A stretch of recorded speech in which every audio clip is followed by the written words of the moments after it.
ప్రేమగల మా తండ్రి, ప్రభువానికి స్తోత్రం చెల్లించుకొచ్చున్నాం. ఎప్పటి వరకు మీ కృపలో మమ్మల్ని భద్రపరిచి ఇంతవరకు మమ్మల్ని కాపాడిన దేవానికి స్తోత్రం. నాయనా, పాటలోనూ సాక్ష్యంలోనూ మాకు తోడుగా ఉండి ఇంతవరకు నీ ఆధ్వర్యంలో నేను జన్మించిన దాన్ని బట్టి కృతజ్ఞతాస్తుతులు చెల్లిస్తున్నా. తెరవబడిన గ్రంథంలో మా ఇంట్లో ఉన్నవి, తెరవబడిన హృదయంలో మాకు దయచేయమని అవి నన్ను మీ శ్రోచారణ మరోపరిచి మాకు కావలసిన వర్తమానంలో ఉన్న శ్రేష్టమైన సంగతి ఆత్మీయ సత్యాలను మాకు బయలుపరచమని, మా హృదయాలను మీ వాక్యపు వెలుగులో పరీక్షించుకొని మీ కృష్ణగా జీవించి మీ నామమును మహిమపరిచే జయ జీవితాలు మాకు దయచేయమని క్రీస్తునామం ప్రార్థించి వేడుకొనుచున్నాం తండ్రి, ఆమేన్.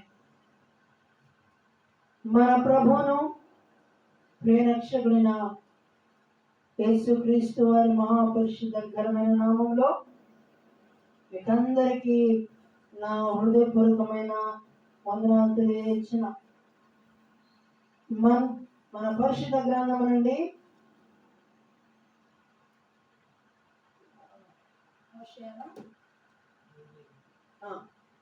యోవేలు 2వ అధ్యాయము 11వ వచనం నుండి 16వ వచనం వరకు లో ఉన్న సంభవాన్ని మనము ధ్యానించుకుందాం. బైబిల్ అనే వాళ్ళు తీసి చూడండి, లేని వారు ప్రార్థనా పూర్వకంగా ఆలోచించండి. యోవేలు 2వ అధ్యాయము 11వ వచనం నుండి 16వ వచనం వరకు మనము ధ్యానించుకున్నాం. యెహోవా తన సైన్యమును నడిపించుచు ఉరుము వలె గర్జించుచున్నాడు. ఆయన దండు బహు గొప్పదై ఉన్నదని ఉన్నది. ఆయన ఆజ్ఞను నెరవేర్చున్నది, బలము గలది. యెహోవా దినము బహు భయంకరము, దానికి తాళగలవాడెవడు? దానండి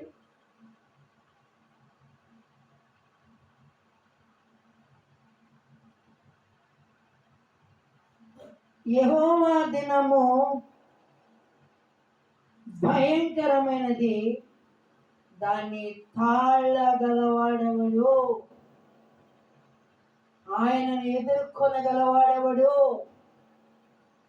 ఆయన వచ్చినప్పుడు ఏ నరుడు నిలవబడగలడండి?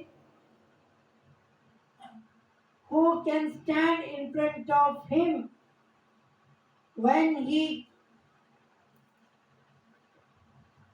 comes and put the step on this earth? ఆయన రెండవసారిగా వచ్చినప్పుడు ఈ భూమి మీద ఆయన వచ్చినప్పుడు ఎవరు తట్టుకోగలనండి? భూకంపం వస్తేనే మనిషి తన ప్రాణాన్ని కాపాడుకోవడానికి పరుగులు తీస్తున్నాడే.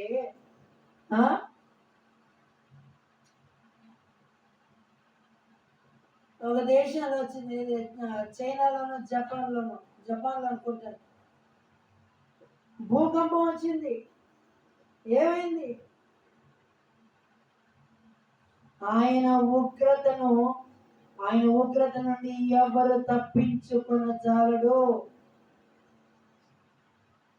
ఏ స్థలంలో, ఏ దేశంలో పాపము దేవుని విడిచి పాపము పండినప్పుడే దేవుని ఉగ్రత దిగుతుంది. దేవుని మాటకు విధేయత కనపరచని వాని మీద దేవుని ఉగ్రత దిగుతుంది. ఆ దేశం మీద దేవుని ఉగ్రత కుమ్మరించబడుతుంది. ఇదే మాట మనం బైబిల్లో మనం వచ్చేవాడు చూసాం. అది నినివే మహాపట్టణం. ఆ నినివే మహాపట్టణం నశించి పోకుండా ఉండాలని దేవుడు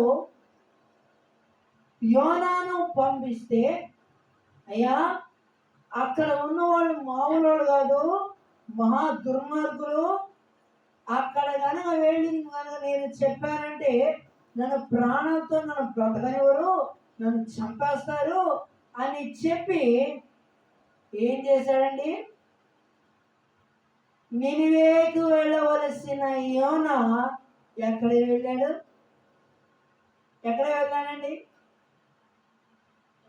తర్షీష్కి వెళ్ళాడు. ఆయన దేవుడు చూడకుండా ఉంటారా? నో. దేవుని కను దృష్టి ప్రతి చోట ఉంటుంది. ఈ తర్షీషుకు ప్రయాణం చేసే యోనా మీదకి దేవుని కను దృష్టి పడింది. ఓహో, నువ్వు ఇటు ఈ దారిలో నువ్వు ప్రయాణిస్తున్నావు అని చెప్పి ఏమైందండి? పెద్ద తుఫాన్ వచ్చింది.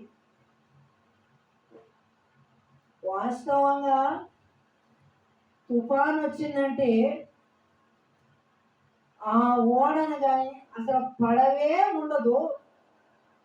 ఇక మన ఓడ అనేది అది కూడా చెక్కతో చేసినట్టు అసలు ఉండదు.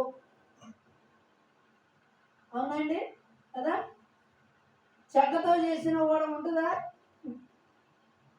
పెద్ద సునామీకి, పెద్ద తుఫానికి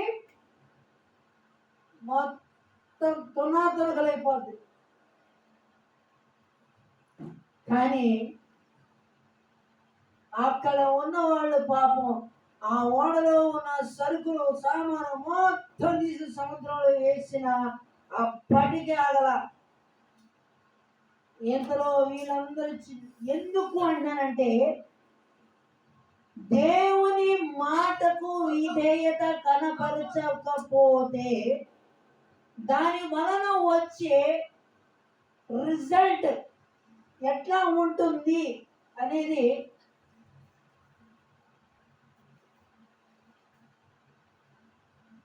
మన పరిశుద్ధ గ్రంథమైన బైబిల్లో మనం చూస్తాం. అయ్యా రాత్రంతా ప్రయాసపడ్డాం, ఒక్క చేప పడలేదు అంటే ఒక్కసారి మనం ఆగా ఆలోచిద్దాం. ఎందుకు ఈ వాక్యానికి నేను చెబుతున్న దానికి ఉన్న వ్యత్యాసం ఏమిటంటే,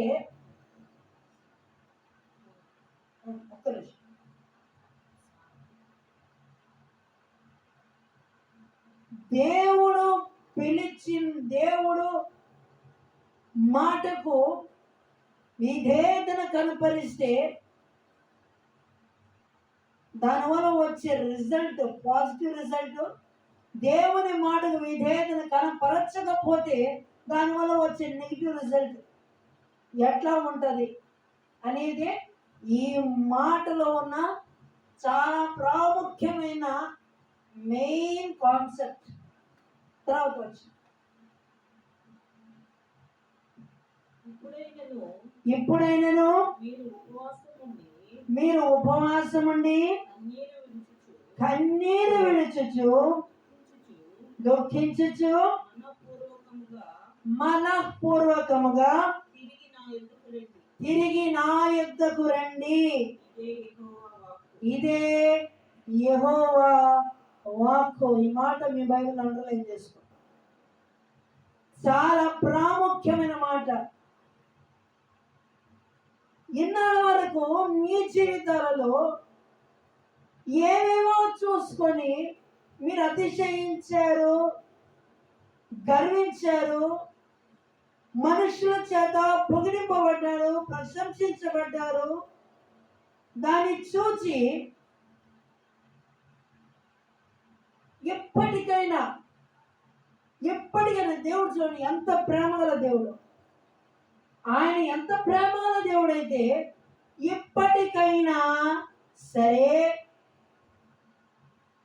మీరు నా వైపు తిరిగి కన్నీరు విడుచుచు దుఃఖించుచు మనపూర్వకంగా నా దగ్గర రండి.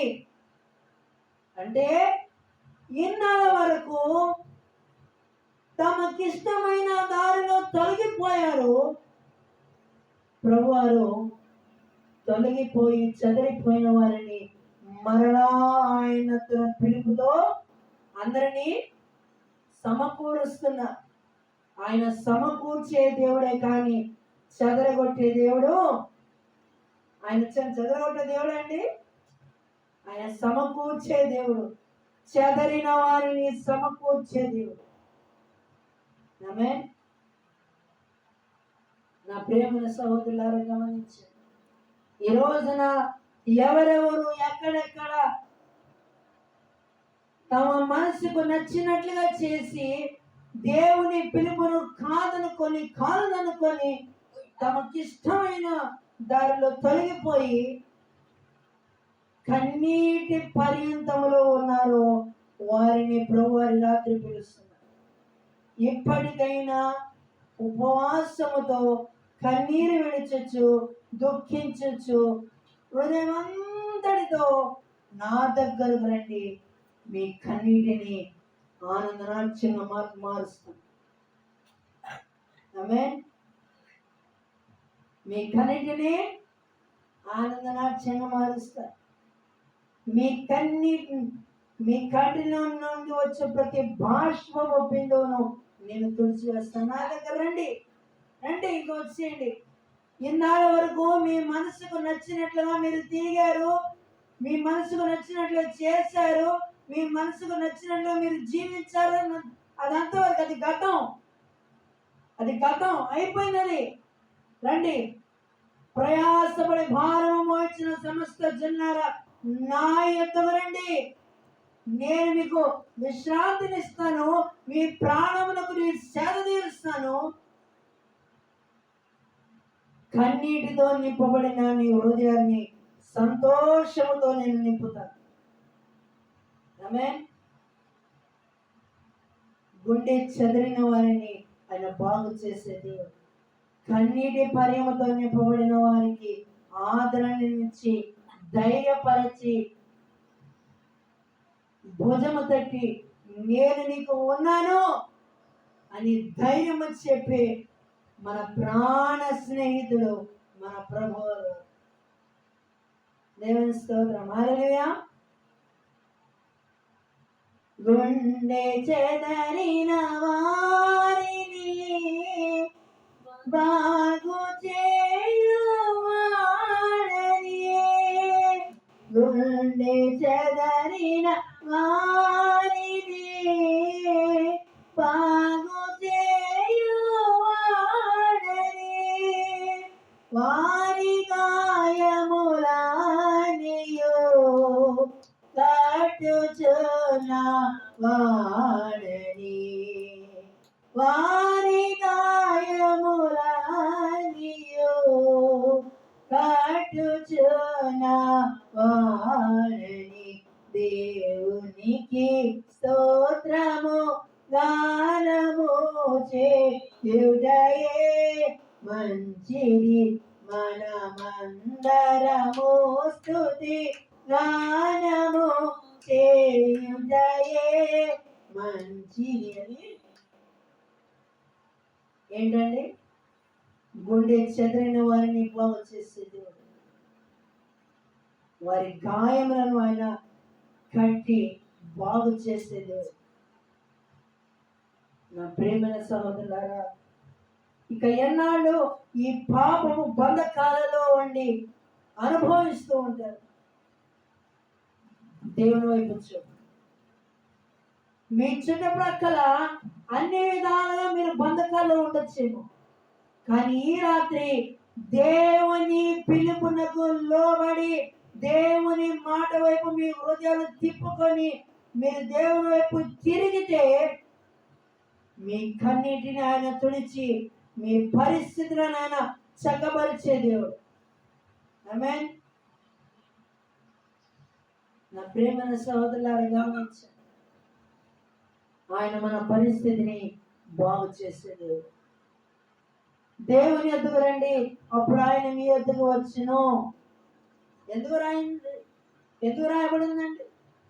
మనం ఆయన దగ్గర వస్తే మన ప్రాణములకు విశ్రాంతి దొరుకుతుంది. మన ప్రాణమును ఆయన సేద తీర్చే దేవుడు, మన దోషమును పరిహరించే దేవుడు, మన పాపములను క్షమించే దేవుడు, మన సంకటాల నుండి కుదిర్చే దేవుడు, సమాధిలోనికి నుండి మన ప్రాణమును ఆయన విమోచించే దేవుడు. కనుకనే ఈ రోజున ఆయన సన్నిధిలో కూర్చొని ఈ రోజు మనం ఆరాధించగలుగుతున్నాం. దేవుని స్తోత్రం. హల్లెలూయా. నా ప్రియమైన సహోదరులారా గమనించి,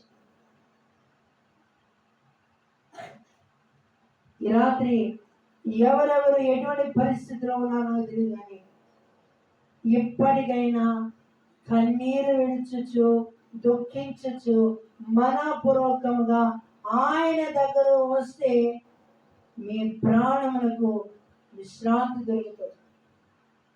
మీ ప్రాణమునకు తెప్పరిల్ల చేసే ఆయన మాట మన ప్రాణాన్ని తెప్పరిల్ల చేస్తుంది.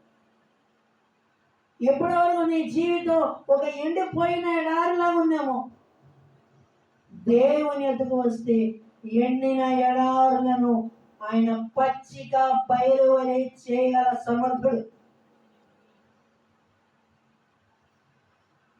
నా ప్రేమైన సోదరుల, తర్వాత వచ్చింది కదా, మీ దేవుడైన యెహోవా కరుణా వాత్సల్యము గలవాడును శాంతమూర్తియు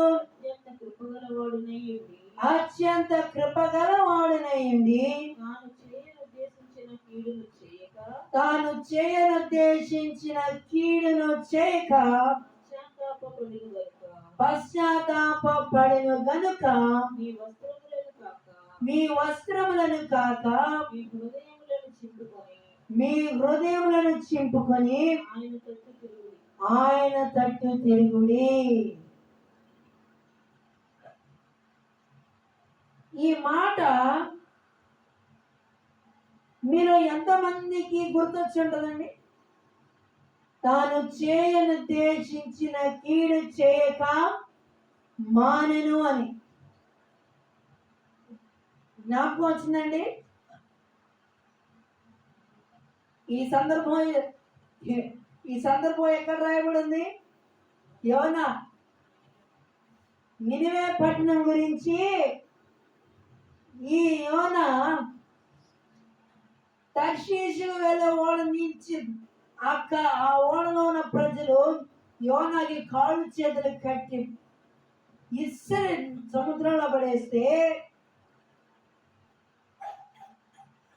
తిమింగలానికి దేవుడు ఆజ్ఞాపించాడంటాను. చూడండి, తిమింగలానికి ఆజ్ఞాపించాడు.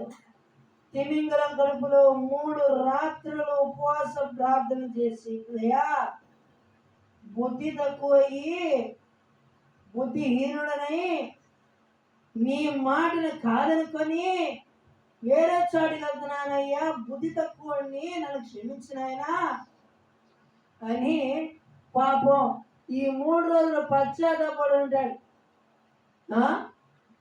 3 రోజులు పశ్చాత్తాపడితే 3వ రోజున నిన్నే సముద్రపు ఒడ్డున పాపం తిమింగలం ఇక ఉండబట్టలేక నినివే సముద్రపు ఒడ్డులోకి వెళ్ళి కక్కేసిందంటే పాపం దాన్ని కూడా వామిటింగ్ సెన్సేషన్ వచ్చినట్టుంది. దానికి కూడా వామిటింగ్ సెన్సేషన్ వచ్చి ఎవరిలాగన్నా ఒక కక్కు కక్కేసి అమ్మ పోయాడు పెద్ద బరువు, దేవుని మాట ఎన్నుకొని ఇష్టం వచ్చినట్టు పోయాడు, దేవుడు మన నా కడుపులో పడేశాడు అని పాపం తిమింగిలో అనుకున్నాము. ఒరే వండకి ఎందుకురా, ఎదురా పోయి దేవుడు నిన్ను నా కడుపులో పెట్టాడు, దేవుడు చెప్పినట్టు చేయొచ్చుగా అని అనుకున్నాం పాపం తిమింగిలో. సరే అయిపోయింది, వాళ్ళంతా జిగట. ఇక చూడండి పాపం యోనా గారి పరిస్థితి, వాళ్ళంతా జిగట. పోయి చక్కగా ఒక పందిరి కింద కూర్చుని ఆ పందిరిని ఎండగా తీశాడు. ఇక చూడండి, ఇక దేవుని మీద ఒక కలిగాడండి. ఈ పందిరిని ఎండబెడితేనే నువ్వు ఇంత అలుగుతున్నావే, అంత నినివే మహాపట్టణంలో ఉన్న వాళ్ళని నశించిపోతే నేను ఎలా పంపిస్తుంటే నువ్వు పోయి దర్శించుకు వెళ్తే మరి నాకంత బాధ రాదా అనంటే, అయ్యా ఇప్పుడు నాకు అర్థమైంది, ఎప్పటికైనా నీ మాటకు నేను లోబడతాను, ఇప్పటికైనా వెళ్ళా నా నినివే మహాపట్టణంలో ఉన్న వాళ్ళందరికీ చెప్తాను అని చెప్పి మన అయ్యగారు ప్రయాణం బయలుదేరింది. ఎక్కడ? ఈ నినివే సముద్రపు ఒడ్డు నుండి ఆ పట్టణానికి బయలుదేరి వెళ్ళాడు. ఆ పట్టణం చుట్టూ తిరిగి రావడం 3 రోజులు పట్టిందంట. అబ్బా ఎంత పెద్ద పట్టణం అయి ఉంటాయి, ఎంత పెద్ద పట్టణం అయి ఉంటాయండి. ఇక్కడ గమనించాల్సిన విషయం ఏంటంటే, యోనా ఇక్కడ దేవుడు చెప్పిన మాట చెప్పుకుంటూ వెళ్తున్నాడా, ఆ చెప్పిన మాట ఆ రాజ్యాన్ని పరిపాలిస్తున్న రాజుగారి చెవిలో పడింది. రాజు కదా, రాజుగారి చెవిలో పడింది.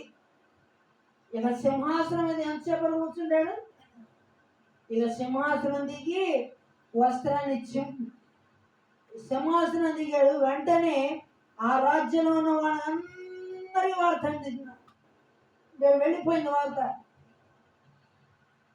పశువులకి పిల్లలకి ఏ పచ్చి మంచినీళ్ళు ముట్టుకోకూడదు అని వార్త ఆజ్ఞ జారీ చేశారు రాజుగారు. ఇటు పక్కన యోనా పరుగున ఆ నినివే మహాపట్నం అంతా చుట్టూ తిరిగి వస్తే అప్పుడు విన్నారు దేవుని మాట. ఆ నినివే మహాపట్నం అంతా విని గోనె పట్ట కట్టుకొని బూడిద చల్లుకొని తమ తప్పును దేవుని ఎదుట ఒప్పుకున్నారు. ఆ పట్టణం మీద రావచ్చిన దేవుని ఉగ్రత నుండి తప్పించబడింది. మన స్థితిని మన దేవుని ఎదుట కన్నీళ్లతో మనం తగ్గించుకొని మనం ఒప్పుకున్నప్పుడు ఆయన కనికరము మన మీదకి వస్తుంది. అతిక్రమంలో దాచిపెట్టేవాడు వర్ధనడు, వాటిని ఒప్పుకొని విడిచిపెట్టేవాడు కనికరం పొందని. ఇదే నినివే మహాపట్నంలో ఉన్న ప్రజలు చేశారు. ఆ పట్టణం మీద రావాల్సిన దేవుని ఉగ్రత నుండి తప్పించుకున్నారు, వారు రక్షించబడ్డారు. అదే యోనా గనక ఆ పట్టణానికి వెళ్ళకపోయి ఉంటే వాళ్ళలో ఏ ఒక్కరు బ్రతికుండేవాళ్ళు కాదు. ఏ ఒక్కరు బ్రతికుండేవాళ్ళ? దేవుని ఉగ్రతగా పాలయ్యేవారు. వాళ్ళు ఏ ఒక్కరు బ్రతికుండేవాళ్ళు కాదు. ఒక్క మాట చెప్పాలంటే ఆ నినివే మహాపట్నం ఏ మాత్రం ఉండేది కాదు. తమ స్థితిని వారు తెలుసుకున్నారు, వారు గ్రహించారు. దేవుని మోకరించి గోనె పట్ట కట్టుకొని పొడిద చెల్లుకొని తమ స్థితిని దాన్ని తెలుసుకొని దేవుని దగ్గర పశ్చాత్తాపడ్డారు. ఆ పట్టణం అంతా దేవుని ఉగ్రత చేత తప్పించబడింది. అందరూ రక్షించబడ్డారు. నేటికి నినివే అనే పేరు బైబిల్ చివరిలో ఉన్న మ్యాప్స్ లో ఉంటది. తర్వాత మీరు ఇంటికి వెళ్ళిన తర్వాత చూడండి. నా ప్రేమ సహోదరులారా గమనించి, మన స్థితిని మనం దేవుని ఎదుట ఒప్పుకున్నప్పుడు మనం తగ్గించుకుంటూ కన్యలతో మన స్థితిని మనం ఒప్పుకుంటూ ఉన్నప్పుడు దేవుని కనికరము, ఆయన ఆత్మ మన మీద కుమ్మరించబడుతుంది.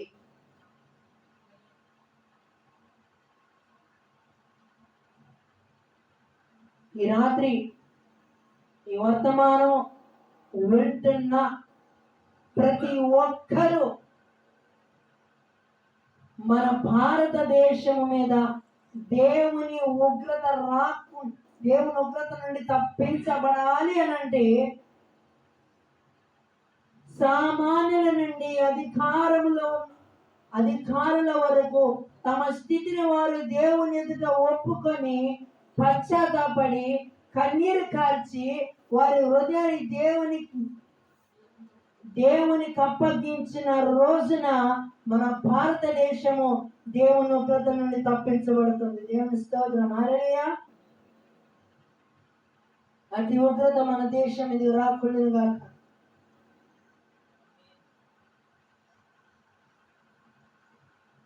నా ప్రేమైన సహోదరులారా, గమనించు. యోనా ఆ నినివే మహాపట్టణానికి వెళ్ళారు. ఆ నినివే మహాపట్టణము దేవుని ఉగ్రతకు బాధింపబడకుండా రక్షింపబడింది. అదే పరిస్థితి మన భారతదేశం మీద, మనం ఉంటున్న రాష్ట్రంలో దేవుని ఉగ్రత రాకుండా ఉండాలంటే మన స్థితిని మనం దేవుని ఎదుట మనం తగ్గించుకున్నప్పుడే దేవుని కనికరము మన మీద దిగి వస్తుంది. ఆయన కనికరము, ఆయన జాలి, ఆయన ప్రేమ ఎప్పుడు మన మీదకి వస్తుందండి? మన తప్పును మనం ఒప్పుకొని దేవుని ఎదుట సమాధాన పడినప్పుడు మన దేశం మీద గొప్ప ఉద్యోగాల రగలబడుతుంది. మన దేశము ప్రేమ, శాంతి, సమాధానములతో వర్ధిల్లబడే దేశంగా మన భారతదేశము మార్చబడుతుంది. అతి గొప్ప ఉజ్జ్వల మన భారతదేశంలో దేవుడు రగిలించబడినగాక.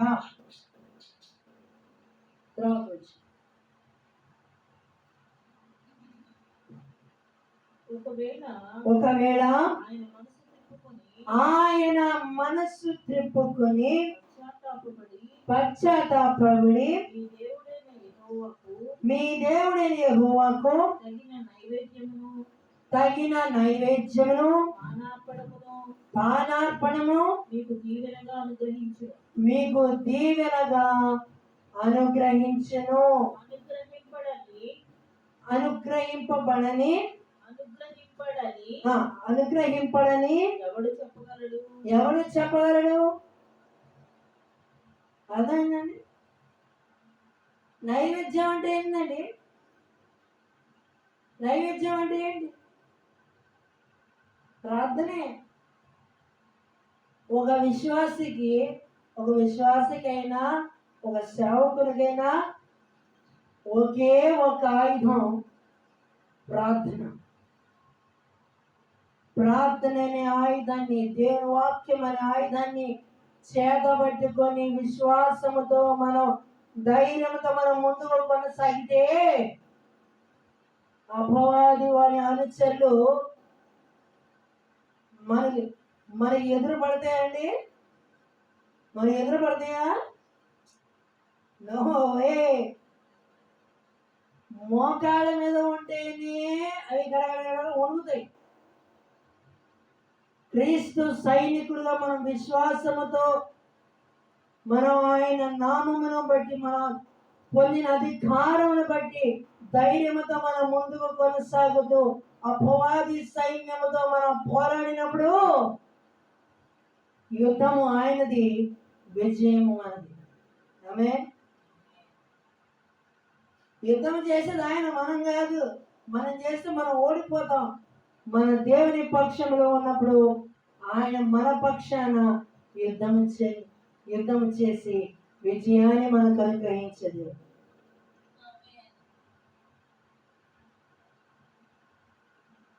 నా ప్రియమైన సహోదరులారా గమనించండి, ఈ రాత్రి ఎవరు ఎటువంటి పరిస్థితిలో ఉన్నారో ఎప్పటికైనా దేవుని యొద్దకు వచ్చి తమ స్థితిని కన్నీళ్లతో దుఃఖించుచు ఉపవాసం ఉండి మనపూర్వకముగా ఆయన యొద్దకు వచ్చినప్పుడే వారికి ఉన్న ప్రతి విధమైన శాపము, ప్రతి విధమైన ఇబ్బందులు, ప్రతి విధమైన దోషములన్నింటినీ ఆయన క్యాన్సిల్ చేసి మీకు దీవెన అనుగ్రహించడానికి ఈ రాత్రి దేవుడు తన మాట ద్వారా నీతో నాతో మనతో మాట్లాడుతున్నారు కనుక ఆయన మాటకు మనం విధేయత కనబడదాం. ఆయన మాట సజీవమైనది, బలము గలది. ఆయన మాట నిర్జీవులై ఉన్న వారిని జీవింపజేస్తుంది. ఆయన మాట ప్రాణము లేని వారికి ఆయన ప్రాణమును తెప్పరిల్ల చేస్తుంది. అంతటి శక్తివంతమైన మాట, మృతులను లేపగలిగేంత శక్తి ఈ లోకంలో ఎవరికైనా ఉన్నది అని అంటే మనం ఆరాధిస్తున్న రోషము గల జీవాధిపతి అయిన దేవునికి మాత్రమే ఉన్నదని ఒక సేవకునిగా ప్రభువునందు అతిశయిస్తూ చెప్తున్నాను. ఆయన మాటల శక్తి ఉన్నది. ఆయన సెలవిస్తేనే ఒక శతాధిపతి అయిన తన దాసుల విషయంలో కార్యములు చూసినప్పుడు ఆయన సెలవిస్తే మన ఇంటి పరిస్థితులు చక్కబడతాయన్న విశ్వాసము మీలో ఎంతమందికి ఉందో నాకు తెలియదు, కానీ విశ్వసిస్తే గొప్ప కార్యాన్ని మనము చూడగలం.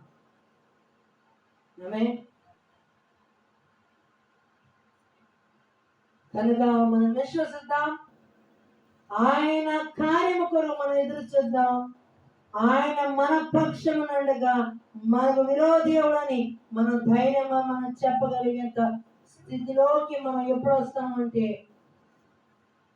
దేవుడు మన పక్షాన తోడుగా ఉండి మనం ఆయనను ఆశ్రయించి మన స్థితినంతా ఆయన సన్నిధిలో మనం కుమరించుకున్నప్పుడు మనకు ఎంతో ధైర్యం వస్తుంది. యెహోవా యందు భయభక్తులు కలిగి ఉండడం బహు ధైర్యము పుట్టించును. మనం ఆయన పక్షంలో ఉండి ఆయన యందు భయభక్తులు కలిగి జీవించినప్పుడు మనకు బహు ధైర్యము కలుగుతుంది. మనం దేనికి భయపడాల్సిన అవసరం లేదు. మనం ఎవరి పక్షాన ఉన్నాం? శత్రువుల గుండెల్లో వణుకు పుట్టించేంత యుద్ధశూరుడైన జీవం గల దేవుని పక్షాన ఉన్నా గనక మనం ధైర్యముతో, నిరీక్షణతో, విశ్వాసముతో దేవుని వాక్యమని ఖడ్గము చేత పట్టుకొని మనం ధైర్యంగా మనం ముందుకు కొనసాగినప్పుడు మన జీవితాలు ఎదురుపడే ప్రతి విధమైన శోధనలకు, ప్రతి విధమైన ఇబ్బందులు మనం చూసి ఏమవుతాయండి? మనం ఎదురు పడితేమో వాటిని విశ్వాసముతో అనగ తొక్కుతూ మనం ధైర్యంతో ముందుకెళ్ళినప్పుడు గొప్ప విజయాన్ని మనం స్వతంత్రించుకోగలుగుతాం. అటు జయ జీవితము దేవుడు ఈ రాత్రి వర్తమానం విన్న అనేక మంది హృదయాల్లో మనకందరికీ దేవుడు దయచేయగాక. ఆమేన్. దయచేసి స్థలం ఉంచండి, ప్రార్థన చేస్తున్నాం. ప్రభువుల మా తండ్రి, ప్రభువాని స్తోత్రం చెల్లించుకుంటున్నాం. రాత్రి ఎవరెవరు ఎటువంటి బంధకాల్లో నిరీక్షణ లేక కృంగి కృషించిపోయి వేదనతో దిగులుతో ఉన్నారో అటు వారిని దర్శించుము అయ్యా. మీ మాటలో జీవం అన్నది, మీ మాటలో గొప్ప కార్యం అన్నది, మీ మాటలో స్వస్థత ఉన్నది, మీ మాటలో విడుదల ఉన్నది, మీ మాటలో గొప్ప నిరీక్షణ ఉన్నది నాయన. అటువంటి మీ మాటతో మా ప్రాణములకు సేద తీర్చి, మా దోషములను పరిహరించి, మా సంకటాలను కుదిర్చే దేవుడు అని మీ పాదములు పట్టుకొని మీ కృప కొరకు వేడుకున్నాం నాయన. మమ్మల్ని తను దాచిపోవద్దు నాయన. ఎంతమంది అయితే ఇప్పటి వరకు వారి జీవితాల్లో కన్నీళ్ళ పర్యంతంలో ఇప్పటి వారి దినములు కన్నీళ్లతో గడుపుతున్నారు, వారి జీవితాలలో కన్నీళ్లకు ప్రతిగా నూరంతల సంతోషమును వారికి దయచేయమని. అయ్యా, ఎవరెవరు ఎటువంటి బంధకాలలో ఉన్నారో బంధకములకు ప్రతిగా ఈ రాత్రి వారి జీవితాల్లో గొప్ప కార్యము జరిగించి ఆ బంధకాలం నుండి గొప్ప విడుదలను గ్రహించమని. ఈ రాత్రి విన్న వర్తమానం అనేక మంది హృదయాల్లో పరిశుద్ధాత్మ బలమైన కార్యములు జరిగించమని క్రీస్తునామం ప్రార్థించి వేడుకొని అడుగుచున్నాం తండ్రి. ఆమేన్.